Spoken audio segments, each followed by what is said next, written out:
In this video, I'm going to show you the process step by step of how I bleach my roots and tone it to get white, silver hair at home.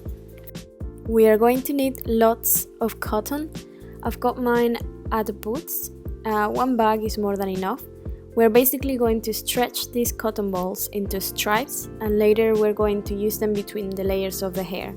This helps protect the previously bleached hair, creating a barrier for the bleach mix we will apply to the roots. This is a great method to use if you want to be extra careful and you have fragile hair or hair that's been bleached to a high level like mine, already at level 10. I am using the BlondeMe Premium Lift 9 Plus and the Premium Care Developer with 20 volume. I'm also using the T18 Colorcharm toner, a dye brush, a bowl, and some gloves. I start parting my hair, separating mainly the front from the back, as it's easier for me. I am also using 2 mirrors to be able to do this alone at home, but if you have someone that can help you, it's so much better for the back part.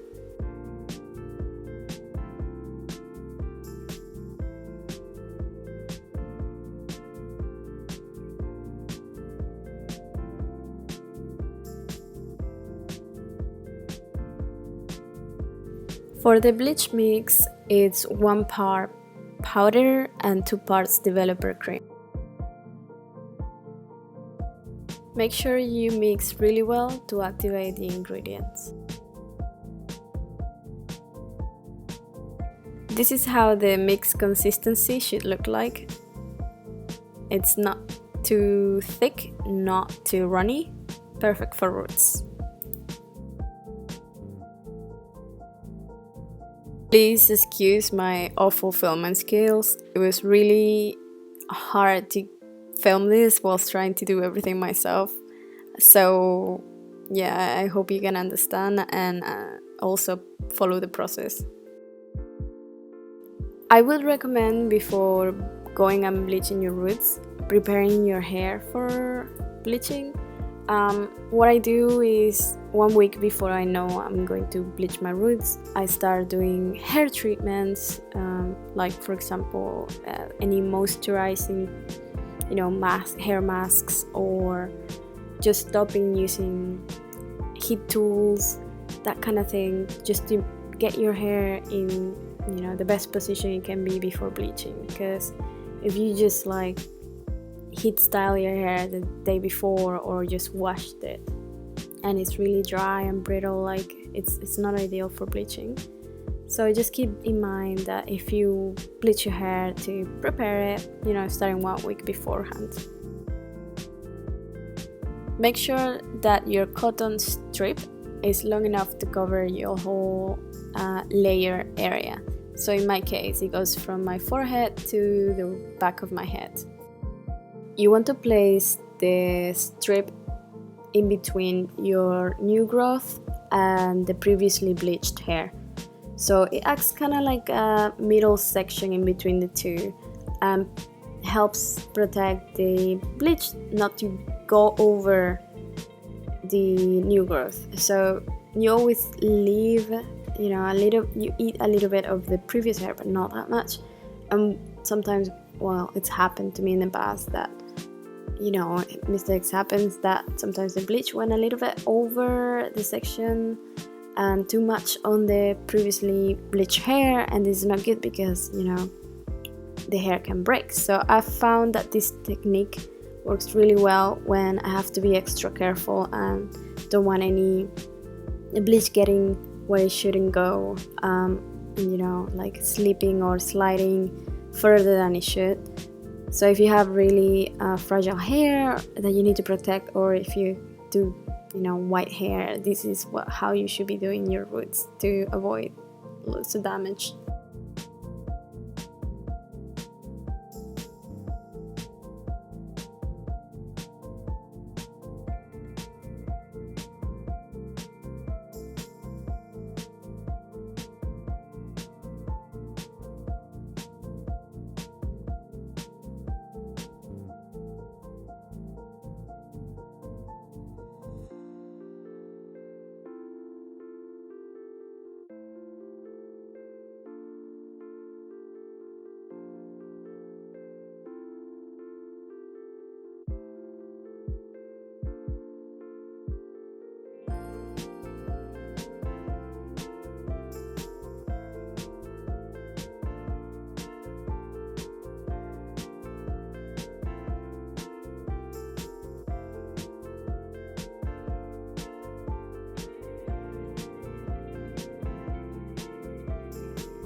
So basically I repeat this all over my head and all the layers, making sure I put this strip carefully and don't go too crazy with the bleach.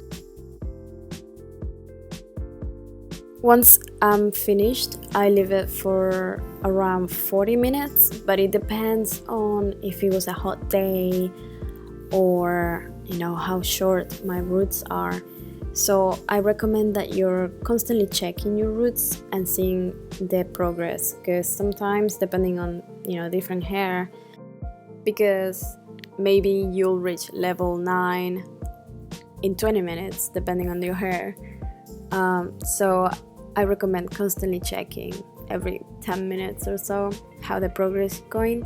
You don't want it to go any lighter than the yellow of a banana, of the inside of a banana, because that color is fine because you'll tone it later, and with the toner it will go gray or white depending on what level you achieved. So don't try to reach white with just a bleaching, because your hair will fall out.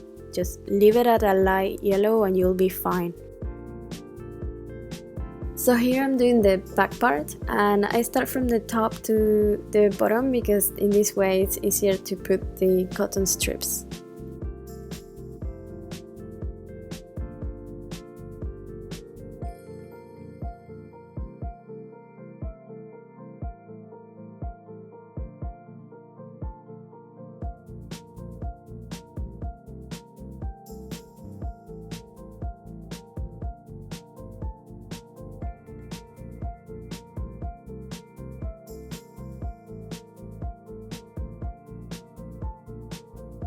So this is the outcome after bleaching my roots. It hasn't been toned yet in this part. That's just the yellow I got from just bleaching. I think I waited for like 40 minutes, but like I said, you have to be checking. There's a little bit of banding from previous stuff, but that's okay because the toner will cover most of it and it should be fine.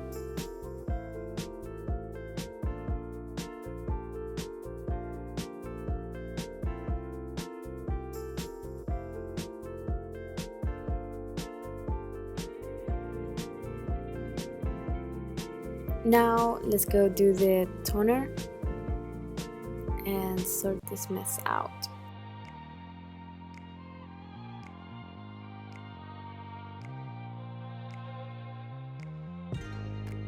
So for the toner, the mix is 1 part toner, which is basically the whole bottle, and 2 parts developer. I'm using the previous developer I used for bleaching my roots. So because the measurement is the literal bottle, the bottle is 1 part. What I did was put the developer inside the bottle and then just empty the bottle twice with the developer. So then I got 2 parts of the developer and 1 part of the toner, which was the whole bottle.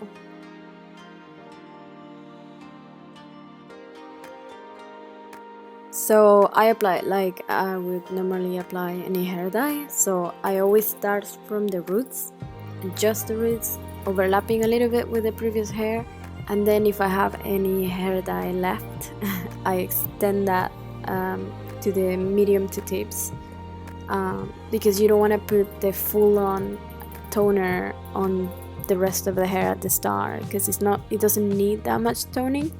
So concentrate on the roots first, and then once you're finished with that and once it's developed a little bit, then you can extend the toner to the mids and the ends. Have in mind that this toner uses developer, therefore every time you do it, it will lift the hair a little bit more. So I wouldn't recommend it for like a touch-up kind of thing. I would do it for occasions when you need something stronger. It's a really good toner, but don't overdo it because you can damage your hair. If you need to freshen up your hair, you can use conditioner and violet hair semi-permanent hair dye. I have loads of tutorials in my channel on how to do that. Once you finish applying, you'll notice that your hair is gonna start turning really violet if you're using this toner. Don't worry, that's totally normal and it will wash off once you shower. Leave it for a maximum of 30 minutes, no more. Once you wash it off, you will see that it's gonna be a lovely silver whitish hair. This is how my hair looks like after rinsing the toner out and giving it a wash. As you can see the difference between my roots and my previous hair because it's wet, but that's completely fine. Once it's dry, you won't be able to tell the difference. I'm just showing you what it looks like in every step of the process so you know what to get and not to freak out.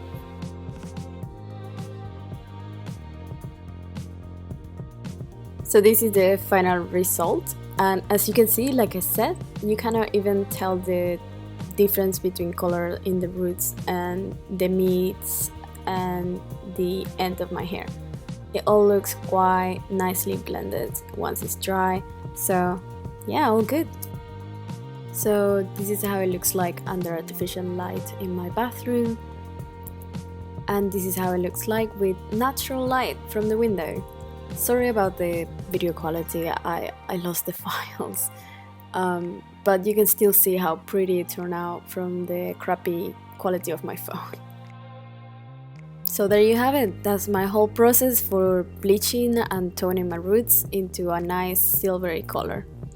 I never bleach the rest of my hair, only the roots, and this is how I keep hair on my head. Never bleach the hair that's already being bleached to a high level, you don't want to do that. So yeah, hopefully this will be helpful and I will see you on my next video.